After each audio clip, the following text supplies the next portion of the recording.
សួស្តីបងប្អូនអ្នកឲ្យទាំងអស់គ្នាថ្ងៃនេះខ្ញុំធ្វើត្រីងៀតប្រឡាក់បងប្អូនបើចង់កំងឬក៏ខ្វះអីខ្លែមខ្វះអីធ្វើម្ហូបអាចតាក់ទងបានបងប្អូនបានប្រព័ន្ធកំពុងតែប្រឡាក់គ្រឿងចូលដើម្បីហាងៀតឲ្យបងប្អូនទស្សនានេះបាទត្រីទឹកប្រៃបងប្អូនណាត្រីទឹកប្រៃត្រីខាងសមុទ្របងប្អូនហ្នឹងហើយតាយើងដាក់ប្រឡាក់ហើយវីដេអូនេះខ្លីៗបងប្អូនបាទពេញចិត្តឬក៏ចង់ហូប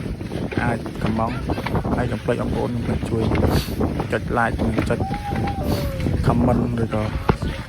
share ឲ្យខ្ញុំដាក់បាទអរគុណហ្នឹងហើយ